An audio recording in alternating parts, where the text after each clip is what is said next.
By day, Lagos knew him as the man who had everything. Chike Obi, the celebrated banker, the dealmaker, the man who signed billion-naira contracts with the same calm smile he used to greet pastors at church. He was tall, sharply dressed, and walked with the easy confidence of a man who had never known lack. His wrist carried the weight of a Swiss watch that gleamed under fluorescent boardroom lights. His garage, tucked inside a high-walled Ikoyi mansion, held more cars than most small families would ever own in a lifetime. He was a husband, too. Married to Adeobi, a woman with grace carved into her every movement. Society magazines often photographed them together at fundraisers, both of them draped in power and prestige. To neighbors, they were the perfect couple, two halves of a Lagos dream. But dreams are always shadows hiding something deeper. Because Chike Obi had a second life. On the mainland, far from the cameras and gossip of Banana Island, sat a modest-looking apartment complex. Its beige walls and dusty balcony railings blended into the everyday Lagos skyline. No one passing by would have guessed that behind one locked door, a different Chike existed. Here, the banker removed his gold-plated cufflinks and carefully folded his suits, not into wardrobes, but onto the arms of women who weren't his wife. The apartment was his sanctuary of secrecy, a stage where he rehearsed desires he never displayed at home. It began innocently enough, or so he told himself. A late night at the office. Drinks with a client.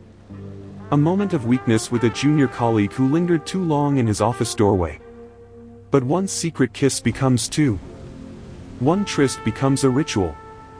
And soon, the apartment became more than a hiding place. It was a temple. Inside its rooms, Chike was not the measured, respectable banker Lagos admired. He was unrestrained, ungoverned, consumed by fire. Women came and went, some seeking money, others power, and a few simply the thrill of being wanted by him. And he gave himself to all of them. In public, his performance was flawless. At church, he clasped Adeobi's hand tightly, their fingers locked like a symbol of marital strength. At business galas, he kissed her cheek lightly as photographers captured their elegance. In his mother's sitting room, he bent low to greet elders with practiced humility. Nobody suspected. But cracks, however small, always appear. Adeobi noticed his cologne lingering stronger at night than it used to. She noticed how often his phone vibrated at odd hours, how he now preferred to shower before bed rather than in the morning. She told herself it was stress, that banking had made her husband restless. Yet a quiet voice inside her whispered of another possibility. One Friday evening, Chike told Adeobi he would be late again. There was an international call with partners in London, he explained. She nodded, kissed him softly, and returned to her wine glass. But as the hours passed, she felt a heaviness in her chest that no sip of Merlot could ease. At midnight, she climbed into bed alone. By 2 a.m., his side of the mattress was still cold. She rose, slipped on a robe, and walked downstairs. His car was gone. Her hands trembled as she picked up her phone. The impulse to call him burned, but something stronger kept her fingers still. She knew that if she called, he would lie. And if he lied, she would be forced to pretend to believe him. Tonight, she was too tired to pretend. She whispered to herself, something is not right. Meanwhile, in the hidden apartment, Chike's world pulsed with another rhythm. Music played softly, lights dimmed to a golden haze. He laughed more freely here, his tie discarded, his polished shoes kicked into corners. He held women close, whispered into their ears words he never spoke at home. Yet even in the midst of his indulgence, shadows of guilt sometimes flickered. When the night grew quiet and the laughter faded, he would stare at the ceiling and think of Adeobi's eyes, the way they had once lit up when he walked into a room. He knew what he was risking, but he could not stop. Desire had become a chain, and he wore it willingly. The next morning, Adeobi studied him across the breakfast table. He smiled as though nothing was amiss, complimented the plantain chips she had fried, and mentioned a new deal at the bank. He was smooth, so smooth that anyone else might have believed him. But Adeobi was not anyone else. She noticed his tie was new. She noticed the faint scratch just below his collar. and she noticed how carefully he avoided her gaze when she asked if he had slept well. Her heart did not break, not yet. Instead, it hardened, storing away each detail like ammunition. In Lagos, secrets rarely stay buried. Drivers talk. Gatemen observe. Cleaners notice patterns. And soon enough, the whispers began to float, not directly to Adeobi, but into the city's air. At a spa in Lekki, a friend leaned closer and asked too casually, "Does Chike still travel so often?" At a dinner party, another laughed, "That banker husband of yours must have too much energy for one man." Adeobi smiled politely through it all, but inside, she burned. That night, she walked into her wardrobe and stared at herself in the mirror. Her reflection looked back at her, not as a victim, but as a woman awakening. If he thought she was blind, he was mistaken. She decided she would find the truth. It happened by accident. One evening, as she tidied his study, she opened the bottom drawer of his desk. She expected to find old files or abandoned pens. Instead, she found a single key wrapped in tissue. On the tissue, faint traces of perfume lingered, not hers. Her hand froze. She lifted the key, her pulse quickening. It was not the key to their home, nor to his office. The next morning, when he left for work, Adeobi held the key tightly in her palm. It felt heavy, heavier than gold. It was not just metal, it was a door waiting to be opened. And so began her own journey into the unknown. The Lagos banker thought he controlled the game, that his double life was his secret to keep. But as Adeobi stood before the mirror with the key pressed against her lips, she whispered softly to herself. "If there is a secret bedroom, I will find it. And when I do, he won't be the only one living two lives." The key haunted her. For days, Adeobi carried it in her handbag, brushing her fingers against the cold metal whenever she reached for her phone or wallet. It was more than a key, it was a question, a doorway, a confession waiting to be revealed. And every time she touched it, she felt her heart thump with both fear and curiosity. Chike noticed nothing. He remained the perfect husband, or at least the version of perfect he had crafted. He kissed her cheek every morning before work. He returned late at night with excuses wrapped in the language of finance, international calls, late meetings, closing deals. She smiled at him, served his meals, and waited. But inside her, something had shifted. It was a Thursday afternoon when Adeobi decided she could no longer live with the not knowing. She told her driver to take her to the mainland under the excuse of visiting a sick relative. Clutching the key in her hand, she gave him an address she had never been to before. When they arrived, she dismissed him. She stood before the beige building, her heart racing, the air heavy with the smell of dust and gasoline from the busy Lagos street. To anyone watching, she looked like a respectable banker's wife in her neat wrapper and silk blouse. But inside, she was trembling with forbidden anticipation. She slipped the key into the lock. The door clicked open. Adeobi stepped inside. At first glance, it looked ordinary.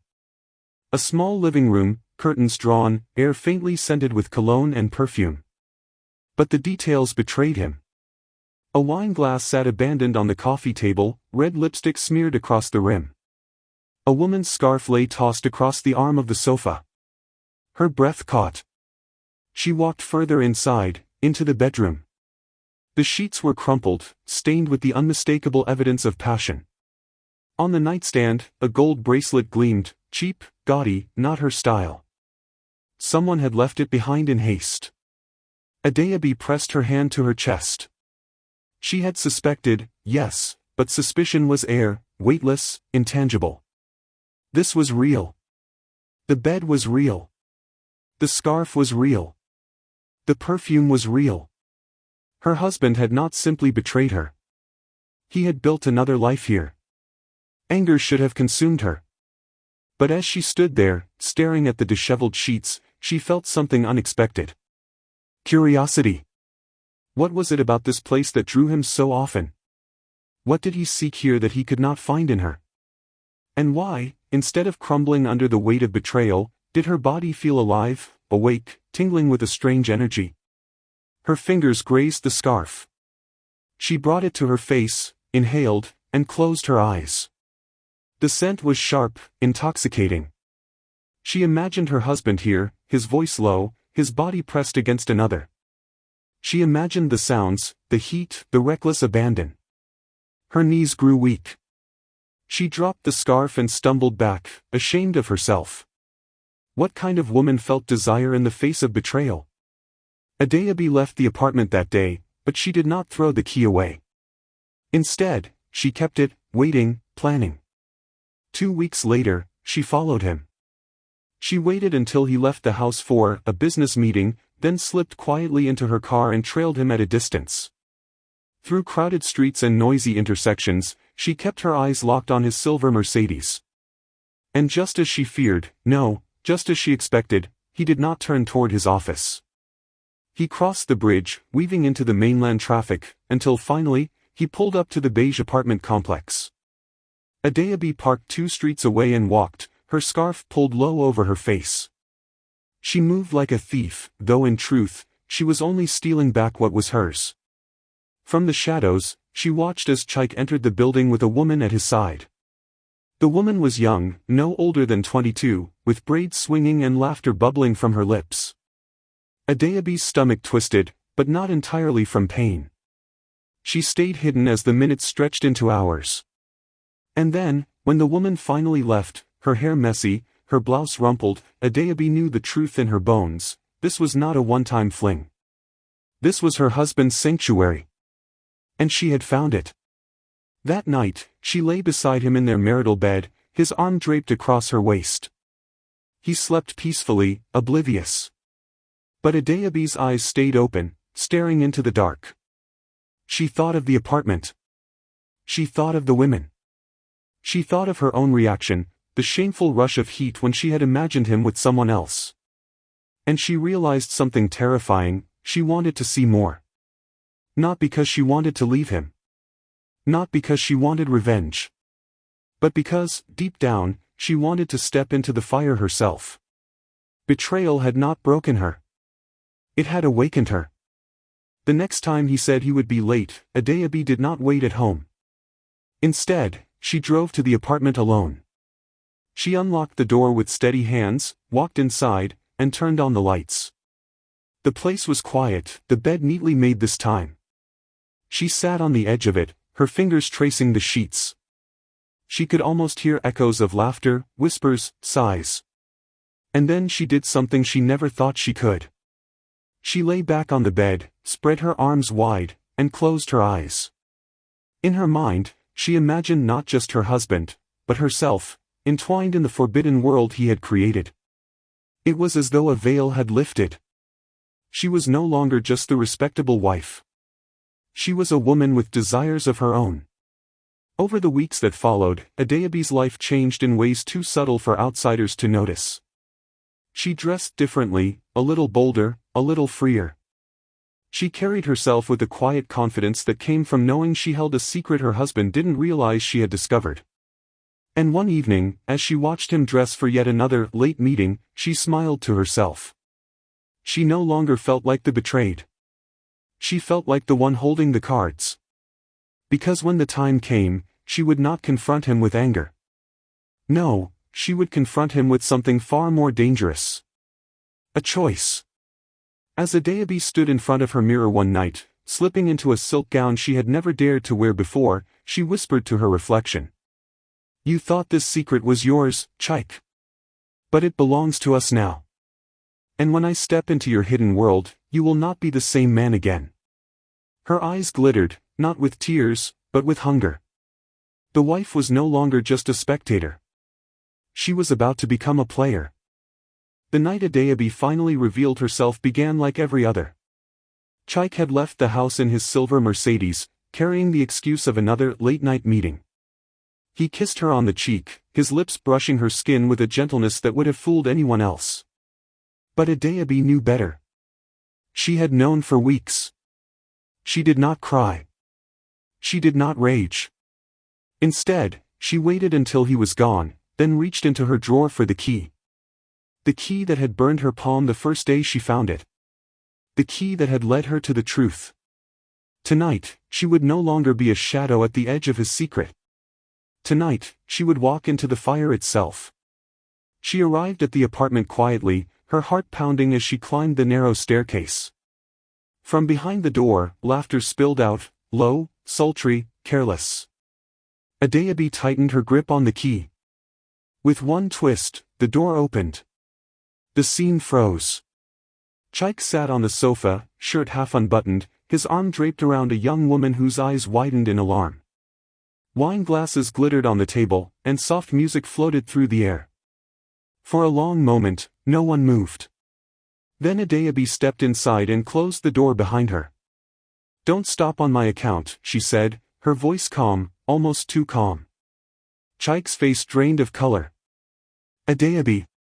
"Save it," she cut in. "I know. I've known for a long time." The young woman shifted uncomfortably, then scrambled to her feet, mumbling an excuse as she hurried out the door. Silence followed, thick and heavy. Chaik stood, his mouth opening, closing, searching for words. But Adeobi held up her hand. "You don't need to explain," she said. "I didn't come here for an apology." Her eyes locked onto his, steady, unflinching. "I came because if this is your world, then it's mine too." For the first time in years, Chaik felt powerless. He had expected screaming, maybe even divorce papers. But Adeobi's calm acceptance unsettled him more than rage ever could.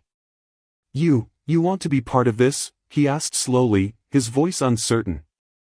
Adeobi took a step closer. "I don't want to be left outside while you live a life I don't know. I am your wife, Chaik. And if you think you can hide your fire from me, you are wrong." Something inside him shifted. He saw not the fragile woman he thought he was protecting with his lies, but a woman standing tall, claiming space in his hidden world. And in that moment, his desire for her surged stronger than it had in years. That night marked the beginning of something new. At first, it was awkward. Chaik moved carefully, unsure how far she was willing to go. Adeobi, too, hesitated, caught between fear and exhilaration. But as the hours unfolded, the boundaries dissolved. They explored not just bodies but truths, not just lust but vulnerability. For the first time, Adeobi did not imagine herself as the victim of betrayal. She was not the woman left behind. She was the woman at the center, choosing, commanding, daring. And Chaik, for all his pride and control, surrendered to her presence. Weeks turned into months. The apartment changed. It was no longer only Chaik's sanctuary, it became theirs.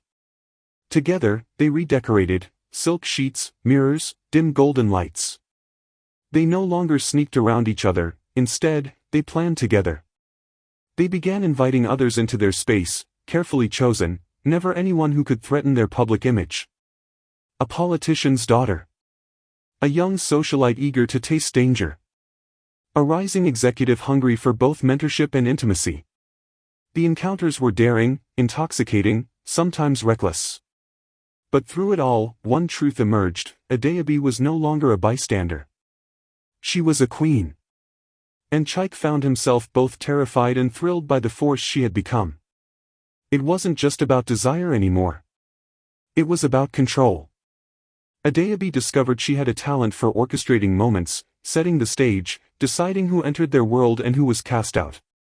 She learned to read people, to sense their weaknesses and wants. And she used it, not cruelly, but strategically. Chaik, once the master of this hidden domain, now found himself sharing power, and sometimes losing it to her.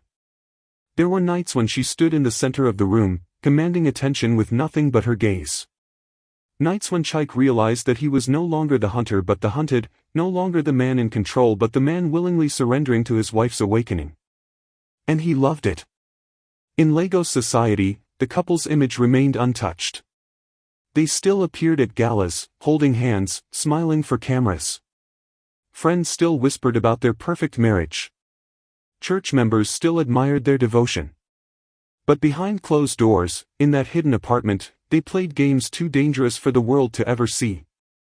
Games of power, of lust, of dominance and surrender.